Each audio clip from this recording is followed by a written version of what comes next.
What's up, everybody? I see Roel and Dylan are in the building already. Welcome in, guys. Thank y'all for joining us for this edition of the Performance Medicine Show. We're going to let a few people come in this evening. Welcome, welcome. See if we are live here. Where are we at? We're on Facebook, YouTube, LinkedIn. All right. We're going to let some people hop in. Thank you all for joining us tonight. Today is Tuesday. We do this show every single Tuesday at 7 p.m. We're going to go till 8 p.m. tonight, answering as many questions as we can. We had a couple come in throughout the week, and we certainly appreciate everybody who sends their questions in via email or messages us on any of the social accounts.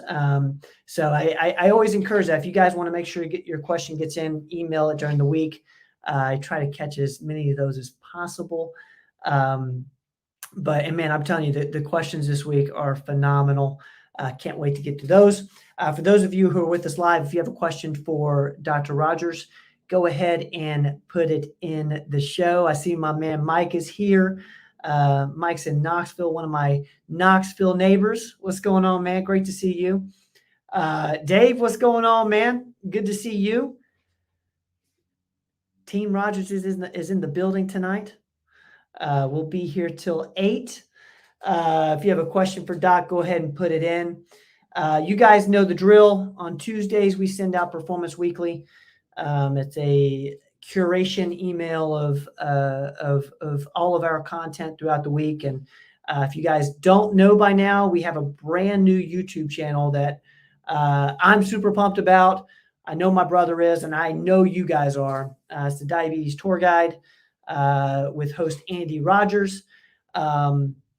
This is a diabetes-focused channel, and at the same time, goodness, it applies to all of us because today's episode was on insulin deficiency. And there's a couple of key words that came out in this episode. You'll kind of learn the terminology. This is very much a kind of a whiteboard type of video / podcast. It's around 8 minutes long. So it is super dense, as we call it. Lots of great information. It talked about hypothermia, insulinemia. Gosh, if Andy's watching this right now, man, I am so sorry for butchering some of these very educated words. But it's a super, super cool episode. Definitely check that out. And if you haven't subscribed to the channel, it would mean a ton to me and my mother, if you would. You guys know about Explain This. The star of the show, Robin Riddle, talks about how to eat more and weigh less in this episode. This went up on the Performance Medicine YouTube channel. The Explain This show is one of our favorites. It's where Robin goes into detail in terms of different teachings, very similar to what an office visit is like at Performance Medicine. She talks about how to eat more and weigh less, kind of along with the in-body scan, talks a lot about muscle mass, protein. So definitely check that out, especially if that title is intriguing to you. It's intriguing to me. I was like, you know what, Robin, this sounds interesting. I can get into this eat more, weigh less thing. And then on the Common Sense MD, or Doc is on the left, and on the right is nutrition coach Lucas Schmidt. You've also seen him on Dive Into Diet. This is where they do a demo of the InBody. You guys have heard us talk about the InBody scan. I believe the official name is the InBody 570 Analyzer. I believe. You guys can correct me if I'm wrong. But they actually do the scan in this video. It's around 20 minutes long. Go over kind of the importance of what you see on the pre-formatted results page. Super, super cool. So check that out if you haven't. And I believe Doc is getting close here. Let's see, where am I at here? Here we go. Katie, what's going on? I see you're in the building. What's going on? Great to see you. I see Barbara's here. Thank y'all for hanging out this evening. Man, is it cold where you guys are? I have to ask Katie kind of how what we need to do with the temp in our buildings. I've been freezing. Grandma Mary, what's going on? Thank you. I think I'm getting a haircut soon. I hope so, actually. All right, Doc is around the corner. We're going to jump into the show. If you got questions for Doc, go ahead and put in the comments. Thank you, Roel. I appreciate that.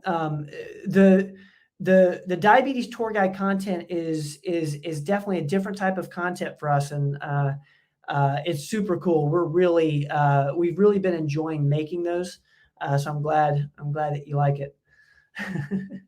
So okay, you flipped it over. Okay. All right, Doc is ready. Let's rock and roll. What's going on, man? Hey Ben, how are you? I was telling Katie it's getting a little chillier. Oh wow, yeah, it is. It is. You know, it's my walks are getting a little shorter. It was 46 degrees when I got up today, and my bike ride tonight will be chilly, dark and chilly, but I'm still going to go. Are you planning on going for a bike ride? Yeah. Mm-hmm. Well, there we go. All right. Yeah. Well, that means we need to jump into some cues. Jump into it. All right, let's do this, guys. If y'all have a question for Doc, go ahead and put in the comments. Where's the heater? I got you. It's actually right. It's at my feet, Katie. It's up here. Trust me.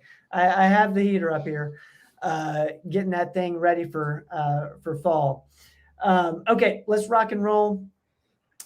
This is a super fun question. We just put out the Berberine Max supplement from the Dr. Rogers formulas. I just bought Dr. Rogers Berberine Max supplement to help with losing a few pounds. Dosage recommendations and any medication interactions that I should be mindful of. What's your thoughts on this? Yeah, I found this dihydroberberine that I like that's absorbed better. Yeah, I think it's 200 milligrams. It's just one pill a day, and I don't think there's any interactions that I can think about. I mean, you wouldn't need to take that plus metformin together. Obviously, if you're on another diabetic medication, which lowers your sugar, you may watch out for that. For example, if you're taking glyperamide or any of the sulfonylureas, or especially, hopefully you're not taking those. But if you're on insulin or Jardiance, Januvia, any of those that lower your blood sugar, you could, because berberine is going to lower your blood sugar some. So you'd have to watch out for that. But you're probably not on any of those, I would assume. So, but the routine stuff, no, I just don't see any problem with it. But I like that form. Seems to be better, absorbed and less GI upset than some of them. So. And I'm going to put this up here from Katie here, up to 2 daily. Thank you for putting that in there, Katie. All right, we're going to keep rocking and rolling. Great question there. I take one. I just take one. I think it works great. And, if you're a diabetic, you may want to take 2, but one is usually pretty good. All right. Thank you so much for sending that question over email. This is another one that came on email. On last week's podcast with Randy Martin, I heard you all mention a supplement good for collagen. Did you say silica or silicone? I can, it was silica. I remember this part of the episode. I think Randy did talk about that. Silica, which you could take along with your collagen supplement, works pretty well for being complementary to that. Silica is just a trace element. Collagen is more of a protein matrix is how I look at it. So actually, if you use silica, it kind of makes the collagen be a little bit stronger and more flexible. So a lot of people will add it, either orally, I think it's around 10 milligrams, 7 to 10, something like that. You're not going to overdose on it. Um, add that to your collagen as well, your collagen supplement, which I like keto collagen the best. And they kind of work synergistically for your skin, your joints, your nails, your hair. It just makes the collagen work a little bit better. So Is there a brand you like for Silica? Out of curiosity. no, I think Randy at Harlan carries a brand of it. I'm not sure. I don't have a lot of. It's just a trace mineral, so it's not going to have to be that fancy or expensive. And Bianca in the comments is saying, is it a powder or a pill? They make it into facial creams, but I think the one Randy has, I'm pretty sure it's a pill. Okay. Don't hold me to that, but and we'll find out more information on that because that is interesting. Collagen's a very popular topic here on the show, so we'll figure out what Randy likes as far as pill versus powder. Seems you're talking about cream for the face as well. All right, let's keep it going, guys. Let's see here. This is a common question. What causes sinus infections? Seems like there's been an increase in my area lately. I want to know the answer to this question. well, generally, it starts out with a virus, like a cold, or allergies. Those are the two typical things that will start it out. And say you get a cold, an infection is when I say infection, I usually think of bacterial infection. So usually if it starts out as an allergy, but you get all this congestion, and when water kind of pools and stands around, it gets infected. Look at a pond water, what happens to it? So if things are stuck, say you have a sinus blockage, you get all that inflammation in your nose and it blocks down these maxillary or frontal sinuses, or even deeper, your ethmoid sinuses, then it doesn't have anywhere to drain out, and it gets bacterial super infection on top of it, and sometimes even fungal infections in your nose. So same thing with a virus. You may have a cold. If it sticks around too long, or you don't dry it up a little bit or drain it, then it can become infected. And usually when you get an infection, you're blowing thick mucus out, maybe green, yellow. You may get tender in your sinuses. When you lean your head over, you feel a pressure behind your face. That usually means that a cold or an allergy has turned into a sinus infection. I'm a big believer in sinus rinses. The Navage is what I like to use. But a lot of people's sinuses are chronically inflamed from allergies and prone to infection. So if you get a lot of sinus infections, it usually has an allergic etiology to it that turns into infection. But I mean, around this area in Tennessee, we see it every day. I mean, and this is the time of year when we're really seeing an increase in them. Thank you so much for that question. The sinus infections, when I get them, you can always feel it. It will heavy in your face. Okay, this is a follow-up question here. Are there natural alternatives to antibiotics? Yeah, there are.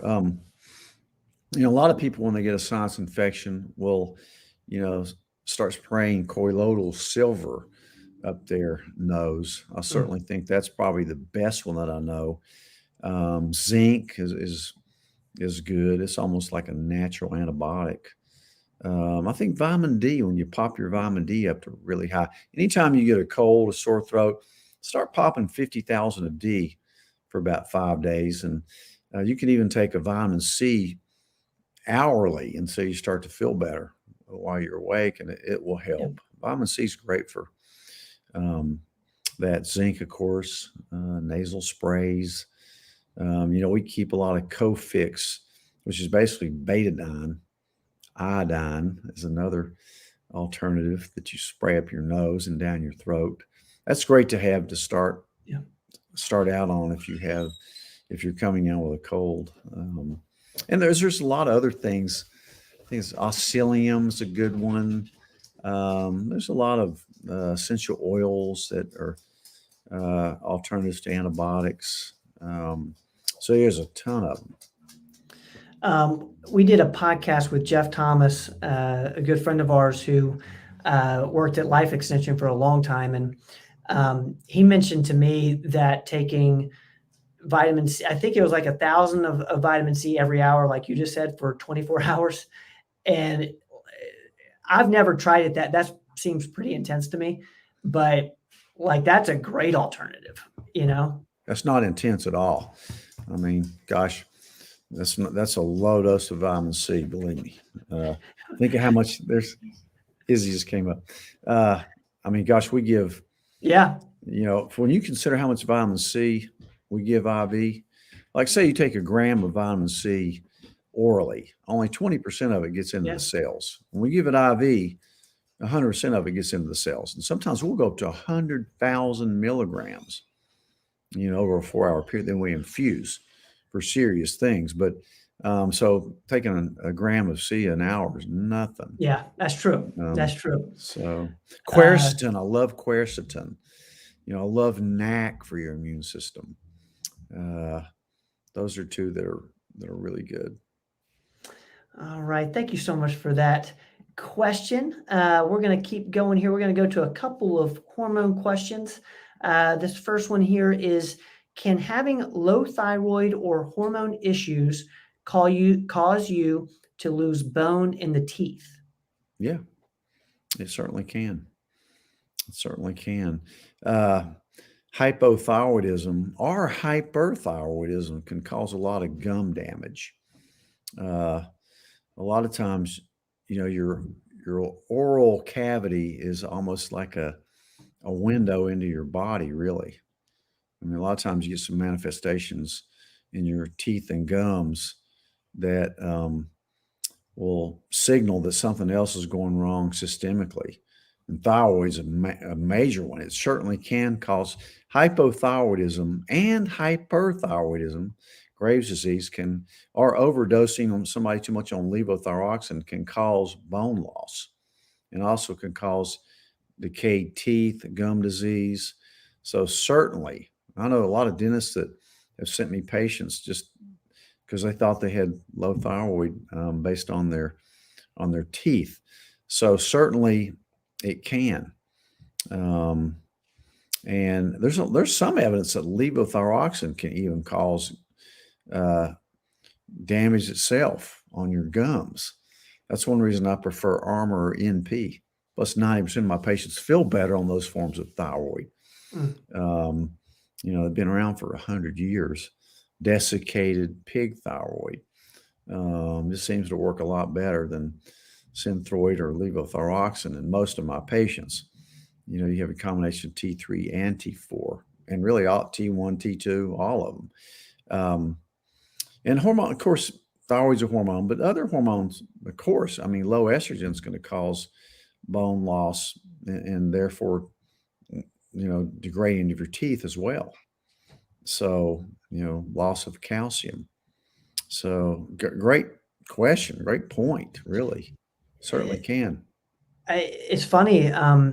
We've been doing the show a while, and we haven't gotten that question in regards to hormones. So that's a really interesting question, and something that I'm glad that we were able to touch on today. So thank you for sending see your dentist, see what he thinks about the state of your teeth. All right, so this is a really interesting question. We're going to go back. Last week, we talked a little bit about, I'm calling it here, affordable bioidentical hormone replacement, different ways to make it more affordable. And I'm just so thankful for questions like these because, I think, a lot of times it can be assumed that it's unaffordable. And in some cases, it can get expensive. So we like to have these conversations. And I'm going to give you some specifics here, Doc, with different pricing. And guys who are with us live, ladies, if you guys have any suggestions, anything that you guys are doing, if you're on hormones that is more affordable than maybe going a specific route, please put in the comments, because that's going to help more people than you know. One of our missions here is to educate around this stuff and make it more accessible for more people. So I'm going to kind of read this question here, and it's going to give some specifics around monthly costs. And Doc, I'm just going to ask for kind of your thoughts, and then if anyone in the comments has anything that they can that's helpful, you can put in the comments. Okay, so here goes. If compounded hormones were only $40 a month, yes, they would be affordable. However, compounded Biest is $37.95. Compounded progesterone at 100 milligrams is $105 per month, and local estriol is $37.95 per month. That's not affordable, and they are unpredictable due to the natural variance that is inherent to compounded drugs. Each month brings new side effects and symptoms because no 2 months are the same. For those of us with self-pay insurance, the cost of an insurance premium plus the hormones exceeds $1,000 a month. So it'd be nice to be able to use insurance for HRT at the pharmacy. If we have insurance, we can't be prescribed FDA-approved options like patches, estriol local creams, or other options. So it seems that it doesn't matter if they're BHRT, so it doesn't have to be bioidentical. What's your thoughts on this? Yeah, you definitely want it bioidentical, but yeah, I don't know where they live, but around here, you can get a bioidentical hormone cream from anywhere from $30 to $50. It has it all in it: estradiol, progesterone, testosterone, and DHEA. The average cost, I think, is around $40. You need to call around and find out. But around here, that's about the price of it. Now, if you start splitting it up into just Biest and then separate progesterone capsules and then an estriol vaginal cream, it is going to cost you a lot. So I prefer to compound them all in one cream. That's the most affordable way to do it. And again, there can be some variance, between pharmacies, and they should have the same thing in them every month. But, we like to use people that have been doing this for years and years and years. So you mean with the compounders? Labs, with the compounders. But yeah, you need to check around the different compounders and make sure. Now, if you do start splitting it up, it does get a lot more expensive. So my preference is to use them or cycling them on and off. So I know some people use progesterone the last half of the cycle and all, but for most women that are postmenopausal, then they just do the cream with everything in one cream.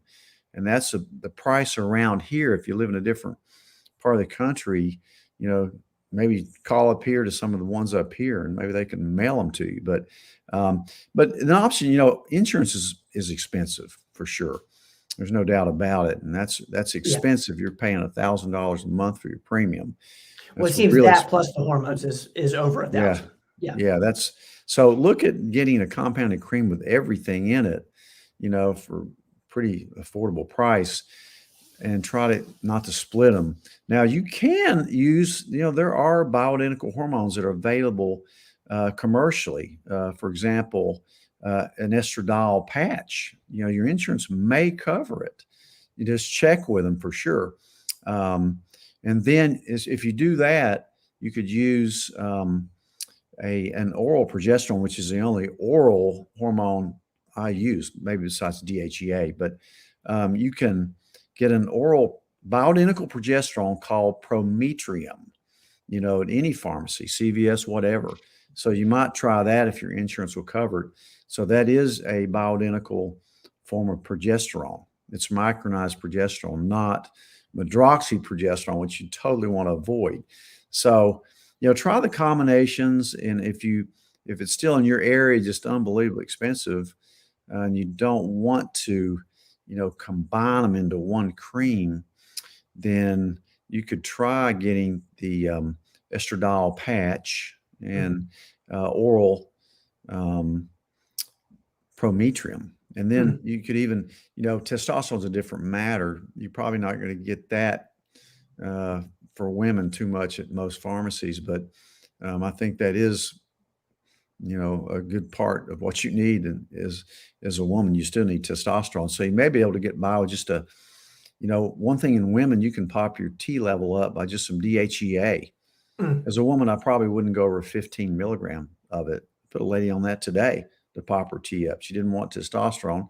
So I just put her on, told her to go get some 15 milligrams of DHEA. So there seems like there are some affordable options with this, but it's certainly, if you can use your insurance on anything, and some of the compounders may be able to even file your insurance on the creams, you might check with them.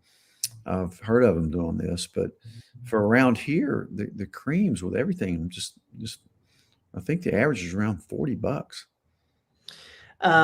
That was so helpful, and I'm so thankful for questions like that, because it allows us to dive a bit deeper and get really, really contextual. And that's a great question. It is. And it brings up a great topic, because there's not a lot of transparency with things, especially when you're using insurance. I've told the story before, but a couple of months ago, a guy came to my office with narcolepsy. He had a severe case of narcolepsy. He'd fall asleep during the day, just talking to you. So I prescribed modafinil, which is generic form of Provigil. Great medicine for that, works fantastic. And so he goes to CVS, and for generic, he calls back and said, I can't afford this. It's $750 a month. And I just couldn't believe it. So I got the pharmacist on, our generic modafinil is $750. So I told the patient not to get it, that we look on GoodRx. We found it for $35 a month at Food City. So always check around. If it's unreasonable, don't do it. Check around.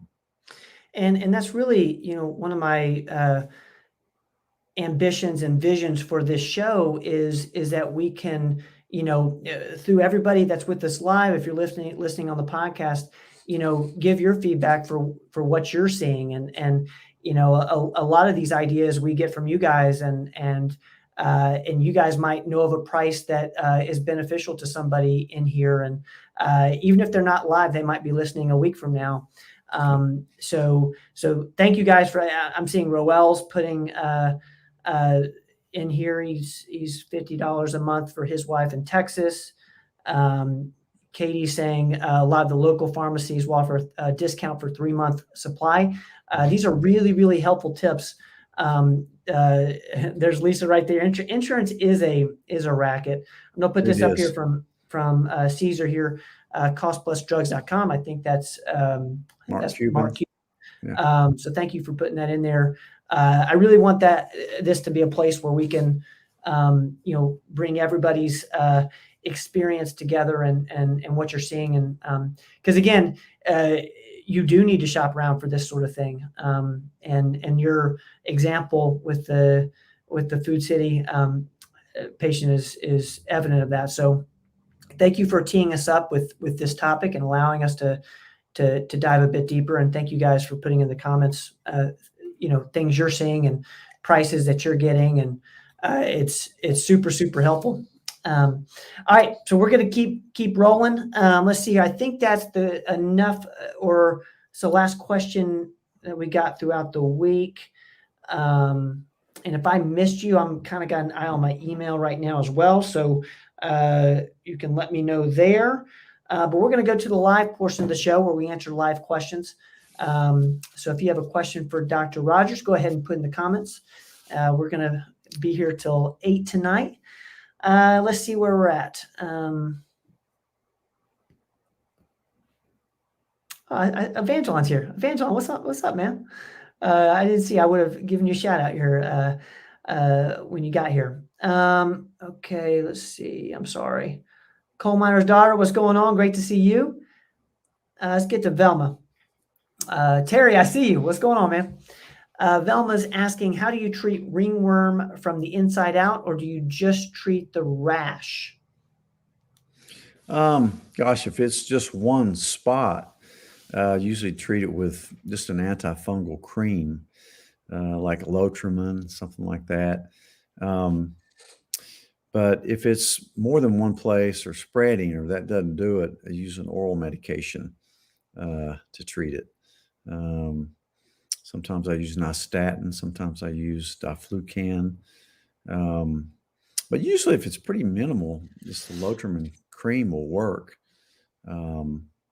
That's a great question. Should be easily to cure, though. I see it a lot. All right, Velma, thank you for putting that in. And as we wait on more questions, I'm going to put this up from Katie. Carrots with coconut oil and apple cider vinegar is also a great natural antibiotic. Thank you for that, Katie. And I'm going to put this up from Lisa. Hopefully this helps some people who are on the creams. PA is reasonable. My T3 and T4 is like 69 for 3 months. So that's for thyroid there. Perfect. Thank you for that. Good. All right, let's see. I think I'm not seeing questions. If I'm missing anybody, please let me know, and we'll hang out until we get some. We'll look over here on.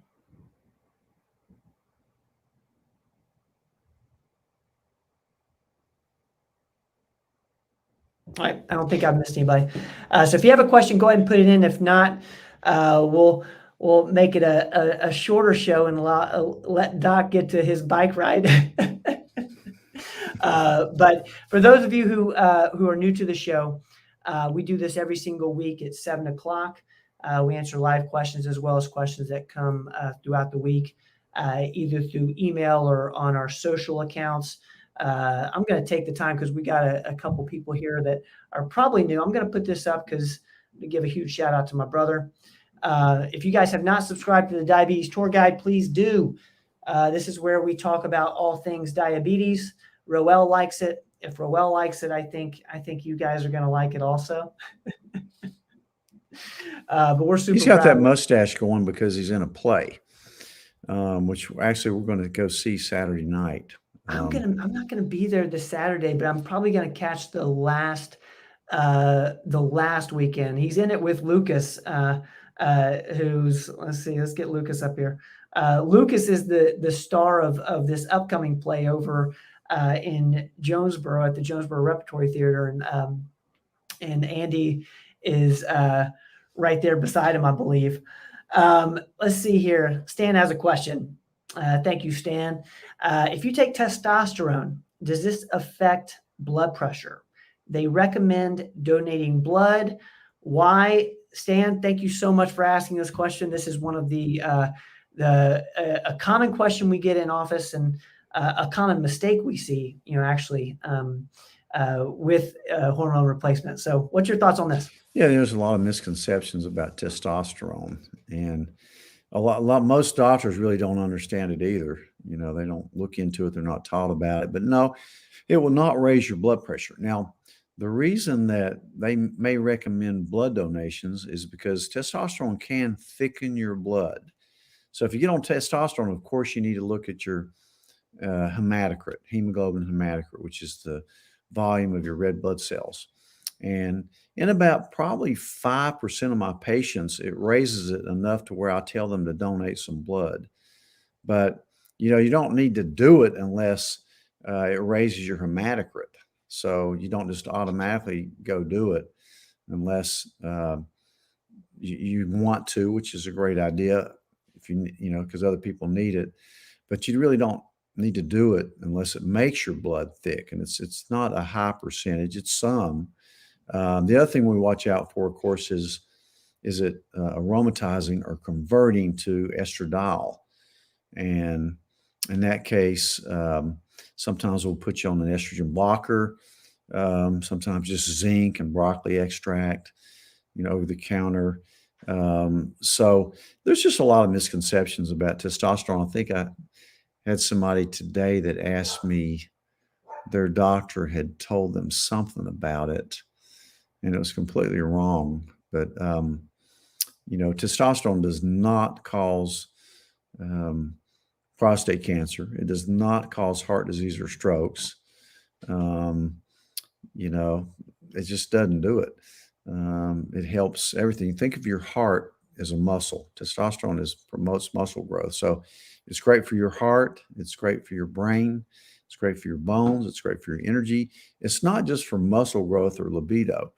So you need to maintain a good testosterone level as you age. And if you're young, like I saw a guy today in his 20s, and he had very low testosterone.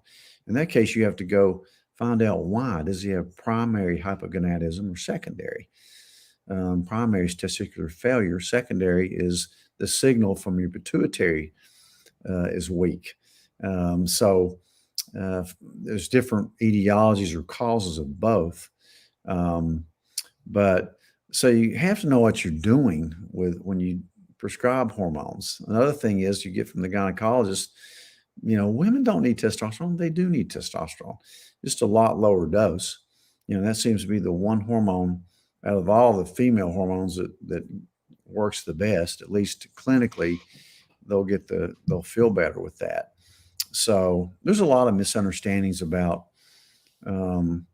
female hormones and male hormones. A great book to read on testosterone is Testosterone for Life by Dr. Abraham Morgentaler from Harvard, chief of urology there. He's written many books on it, does a lot of lectures, goes to all the meetings, and read that book and you'll be scared not to take testosterone.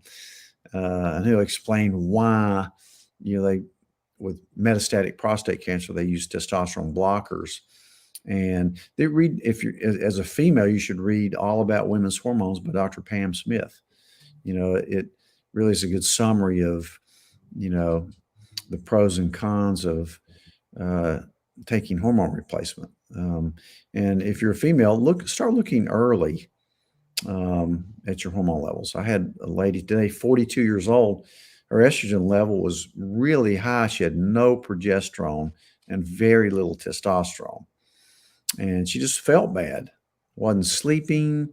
Periods were irregular. It's because she has low progesterone. She also had no libido. So, it's in men are simple creatures. Our testosterone just kind of goes down slowly. Women have 4 hormones that cycle. And so at different times of the month, you get different levels. A lot of times we take into account if you have a 28-day cycle, we like to check your hormones between day 19 and 23. The first day 1 is first day of your menstrual cycle. But so you have to look at it in that context. And also the fact is that these hormones drop off at different rates. So, the first one to drop off is probably testosterone. The next one's definitely progesterone. The last one to drop off is estrogen.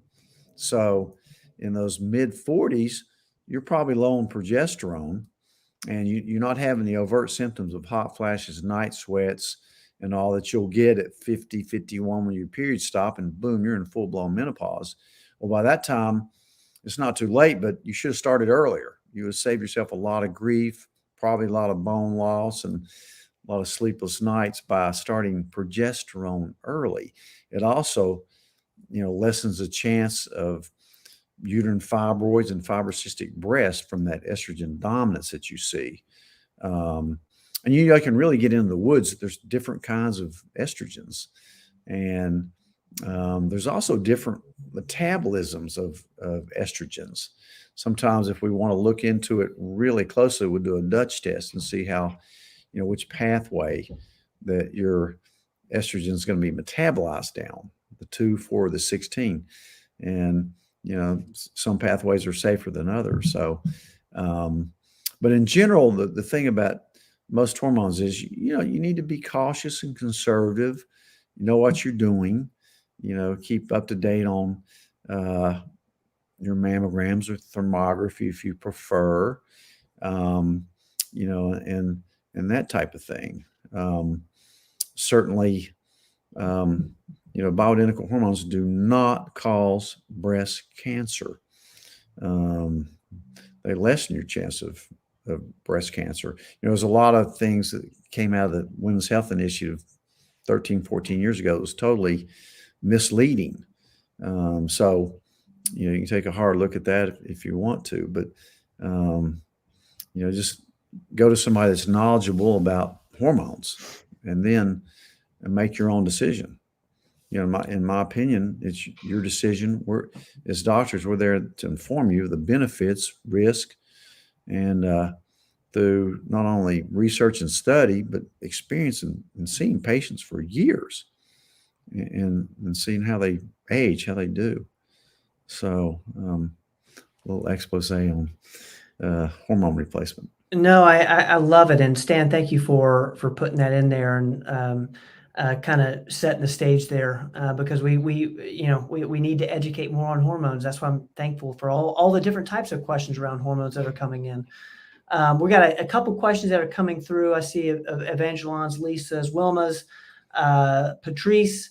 We're going to get to all you guys. Let's get to Evangeline here on YouTube. What triggers cyst formations? All common types. What's your thoughts on this? You think about sebaceous cyst. That's usually, most cysts are formed by plugging of a follicle, whether it be a hair follicle or a sebaceous gland. I think a lot of it has to do with poor lymphatic flow. There's a terrible condition that's autoimmune called hidradenitis suppurativa. If you want to look at that, I have a few patients with that. And it's where you get these terrible boils in your axilla and your Rhone area.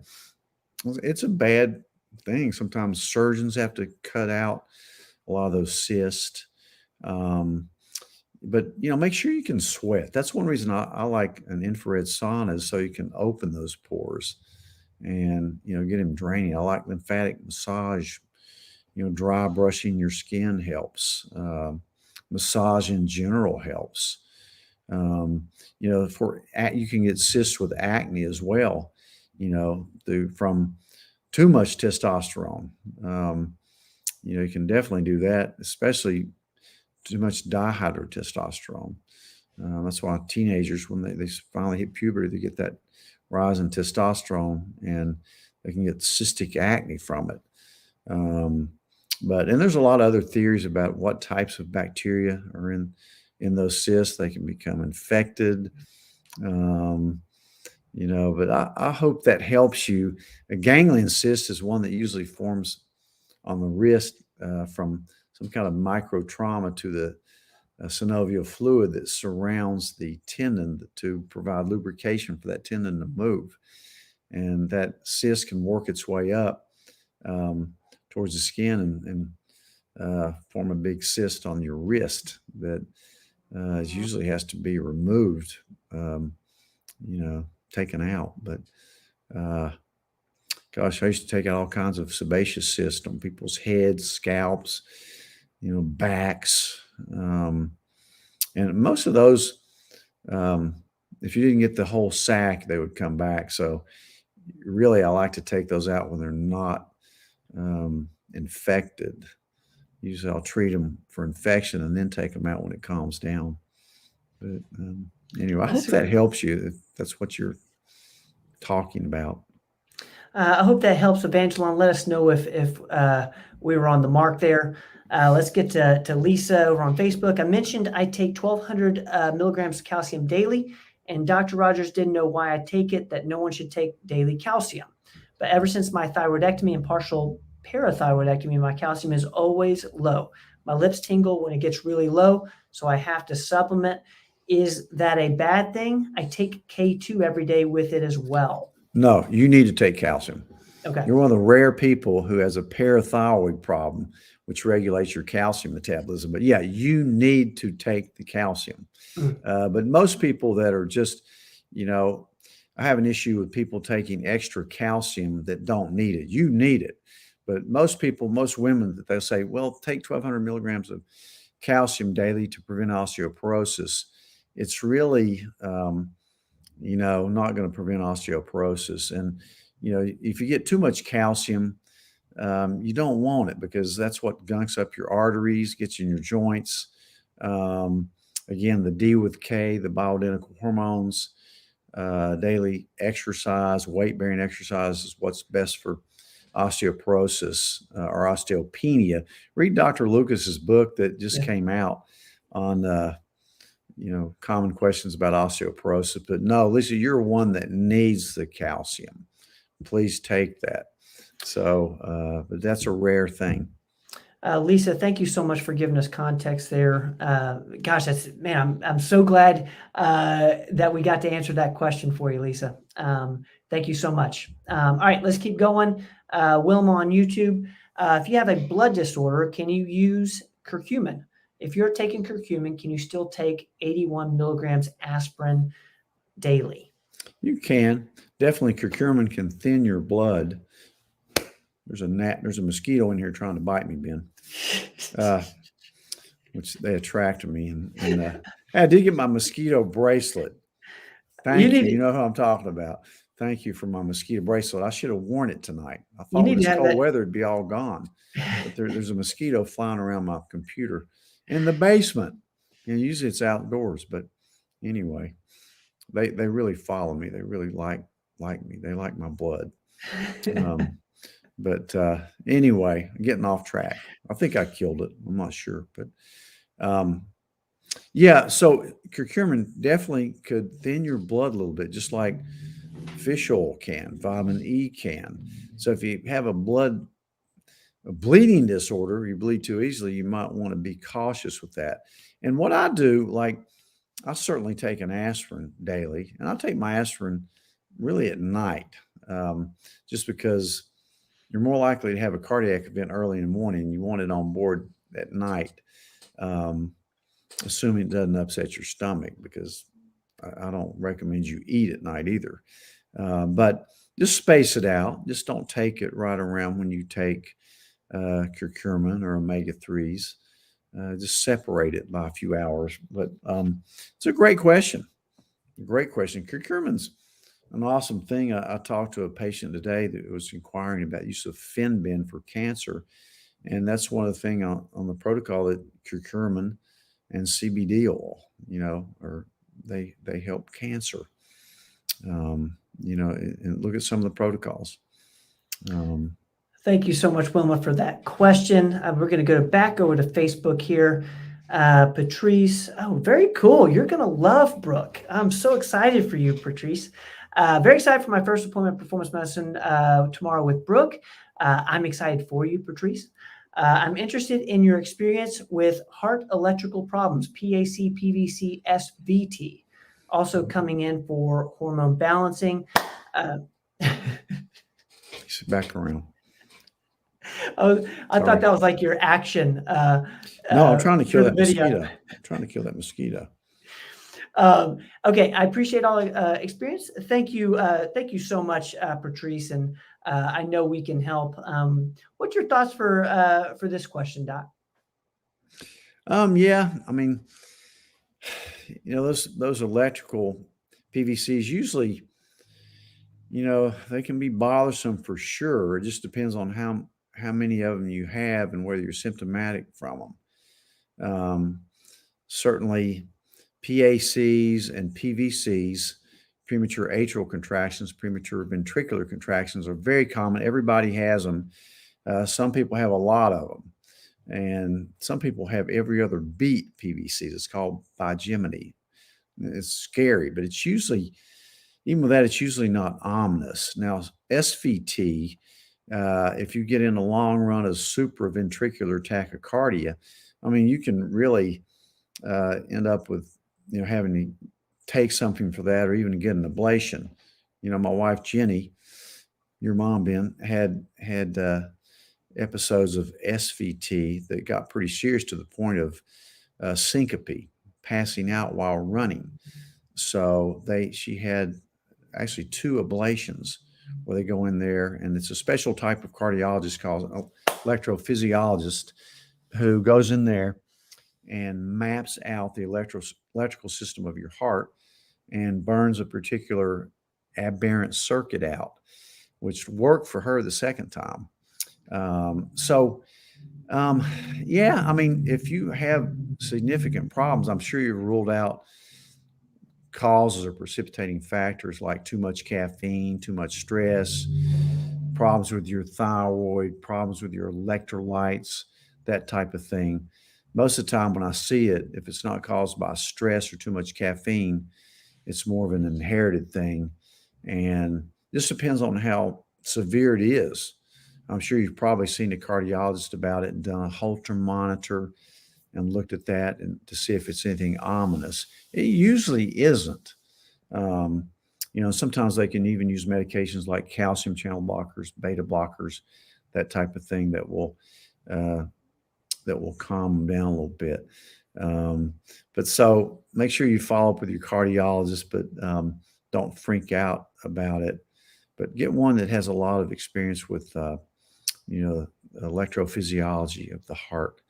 But yeah, I'm glad you're going to see Robin. She's fantastic. Look at your hormones and Brooks tomorrow. Brooke tomorrow. Great. Yeah, Brooke's awesome. I thought you were in Knoxville, but wonderful. We're glad to have you. We'll treat you best we know how, and we'll probably end up getting a Cleveland heart panel on you, which is one of the best things we do. Look at all your hormones, all your thyroid, your adrenals, your insulin resistance, your vitamin levels, all the stuff, the size of your cholesterol particles, your levels of inflammation in your body. All those things need to be addressed. Talk about your gut. All those things are important. And so I'm glad you're coming. Patrice, we're super excited for you. Thank you so much for being with us tonight.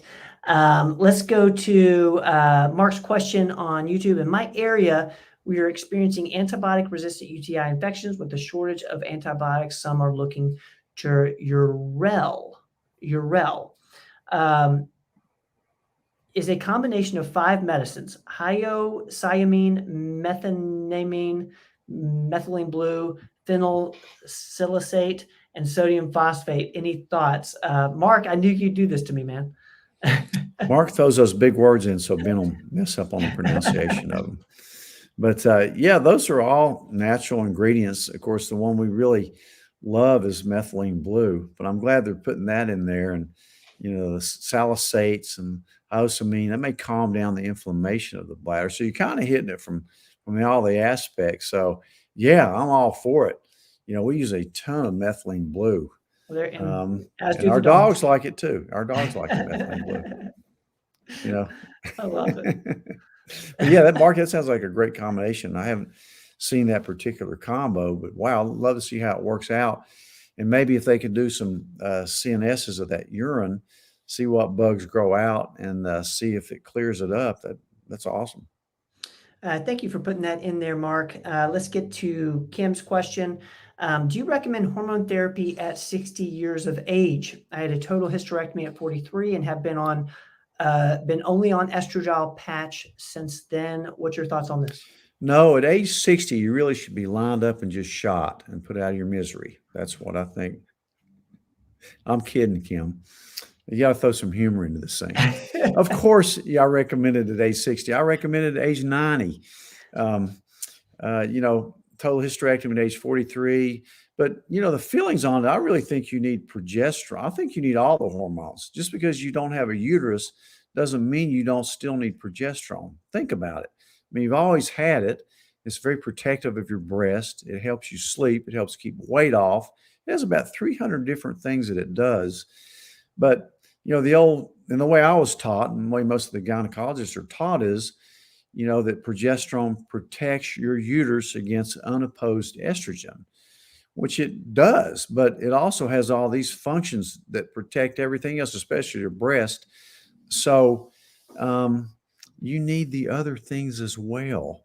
Read Dr. Pam Smith's book about women's hormones. And you also probably need testosterone and DHEA, which is an adrenal hormone, testosterone precursor. But yeah, I certainly do. I'm 60 years old. I'm almost 69 years old, but of course, I'm going to take hormone therapy. That's not over the hill. 60 years is young these days. So, and hormone therapy will help keep you younger, from your brain to your bones to your muscles. That's why you need the testosterone and just your general sense of energy. And at least you're taking that is a bioidentical hormone. You're estradiol, so that's good. You're not on an oral estrogen, which I don't like. Because it could affect your clotting factors and maybe increase your risk of gallstones, oral estrogen. So I prefer the creams, patches, or pellets. So, but that's a great question. It is. Hysterectomy at 43. And I'm assuming they total, so they took out your ovaries. Good. Anybody mid 40s or on, if you have to have a hysterectomy, make sure they take your ovaries out too, because you don't have that much life in them anyway, and you nix your chance of ovarian cancer. I had a lady a couple years ago that had hysterectomy, I think at age 45 or 46, for benign fibroids, and they decided to leave the ovaries in. And actually, it was the patient that wanted that. And now she has ovarian cancer. So you really just wish they had taken everything out and had accomplished hormone replacement therapy. So get your levels checked. Think about adding the other hormones that you still need in addition to the estrogen only, in my opinion. So, Kim, thank you so much for that question. As most of you probably know, it's October is World Menopause Awareness Month, and one of our big messages is let's get menopause out of the shadows and treat menopause. So thank you, Kim, for putting that in there. Great question, and something I hope we'll talk more about all month long, and really we're going to be talking about all year long. Okay, let's get to Jack here on YouTube. I've been on keto for quite a while. Is it a good idea to take a break from it time to time? It's a great question, Jack. That's a very good question. And, in reading a lot about keto, a lot of times keto is a great place to get where you want to go. However, a lot of people just can't stay on it. There's too many carbs around. They start craving them. So, what I think probably you ought to do, especially if you exercise a lot, you probably ought to work a few carbs in, low glycemic carbs in. I think, you don't require any carbs. You could live on zero carbs. You could not live, you have to have fat and protein, but you could live without any carbs. But a lot of people have a hard time doing that. Not many people can stay on keto. So I would say when keto has accomplished its goal, either for weight loss, for cancer prevention or protocol for treatment, then you can, ease some good carbs in there. You may find yourself more energetic. So either you can cycle on them a little while, or you can, just permanently put a few carbs in there. So I think that's a great question. And if you read a lot of the heavy hitters that talk a lot about this, like Atia and some of those others, I forget the last guy I was reading. Even some of the carnivore guys, they're working some carbs in as well. So I don't think it's a bad idea at all for you to do that. Almost like keto as a detox, in a way. Thank you, Yeah. Jack, for putting that in there. Yeah. It's a great question. Let's get to my man Dave on Facebook. Are there any other herbs you might add to a curcumin black pepper mix for neuropathy and arthritic pain relief? Well, that's a good one. You don't believe this, but I ordered something today that I'll give you some feedback on. That it's a bunch of herbs that I'd never even heard about. So I'm going to try it, and if it works for me, I'm going to definitely tell people about it and see how. I would never use something on somebody else that I wouldn't be willing to take myself. But certainly curcumin and black pepper are the ones that are the mainstay. Now you can add in MSM, which I like, glucosamine. Chondroitin hasn't been shown to do a lot. Glucosamine maybe. But there's a lot of others that a lot of the essential oils are good too. And one of the main things I tell people is to stay away from sugars. It's just incredible what a clean diet can do for you.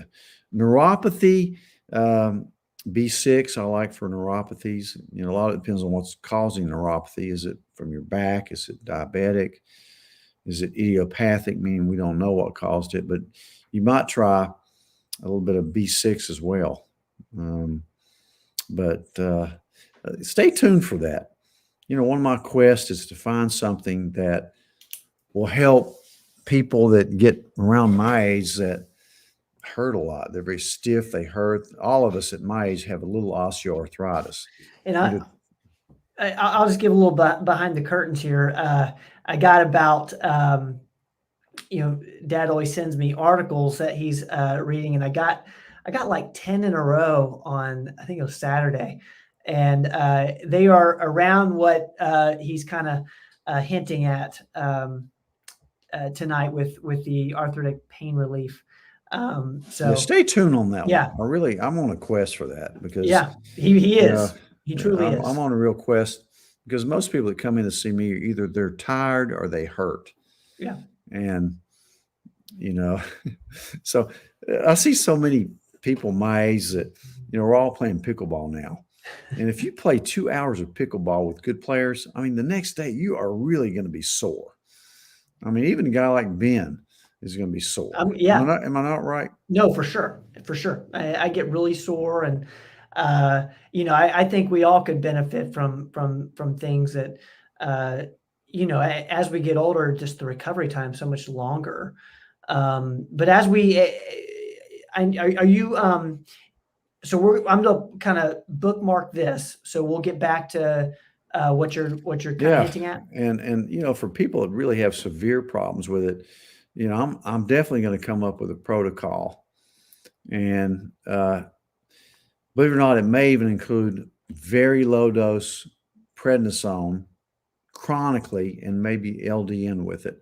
So I'm coming up with something that I think, because a lot of people are just miserable. They don't want to take pain medicines. I won't put them on pain medicines for that.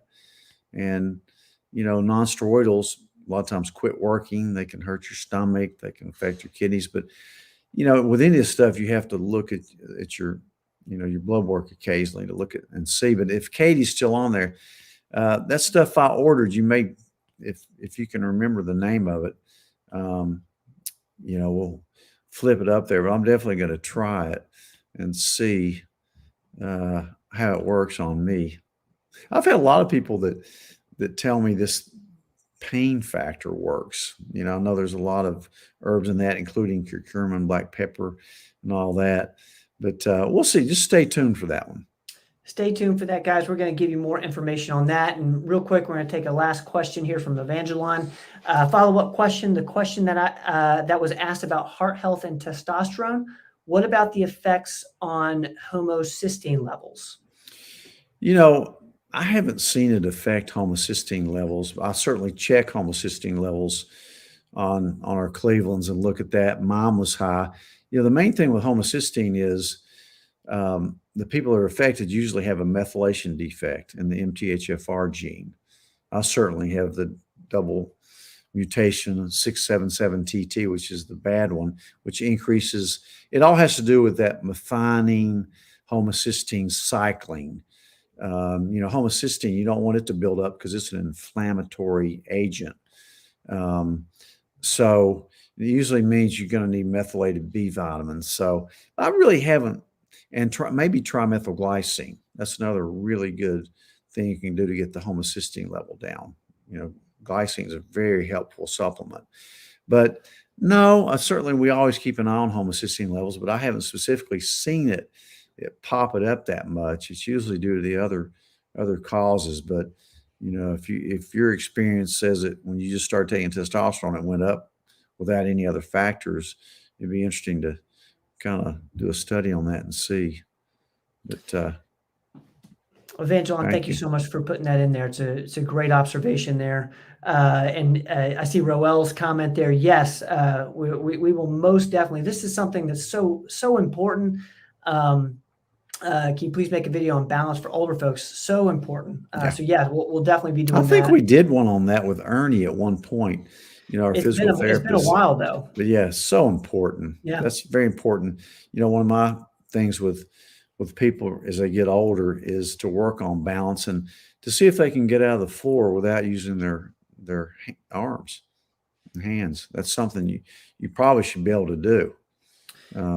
Let's get this one last question in. Is there any alternative treatments for PCOS? Thank you so much for putting this in there. We talk a lot about PCOS. Anything come to mind with this question, Doc? Yeah, you can use berberine for it. We talked about berberine today. PCOS is usually an insulin resistance problem. So I do like berberine for that. And sometimes I use other things, of course, like spironolactone, metformin, which are both prescription medicines, but, very low carb diet, and, avoiding any androgenic type precursors like DHEA in cases like this. But diet is big. But I'd say as far as the non-prescription medicines, berberine, maybe, and check the levels of everything. But I also use a lot of Ozempic for it. Sometimes you're gonna need more treatment than just the alternative stuff. Like I say, I'm a blend between traditional and alternative. I use the best of both. So. Man, I tell you what, these questions tonight have been phenomenal. Thank you guys. As always, y'all make this show great. Doc, I want to make sure you're able to get your bike ride in tonight. And I think we're going to get the dogs to send us off. I see Jack. Jack is saying time for the pups. As Jack knows, we end the show with come here with Izzy and Where I. the pups? Come here, Izzy. Yeah, come here, Ike. Come here. They're shy tonight. I don't know why. What the heck? Oh, they love the spotlight. They probably hear something upstairs, a burglar, something like that. We're probably getting robbed blind while we're down here in the basement. So maybe we won't have the dogs.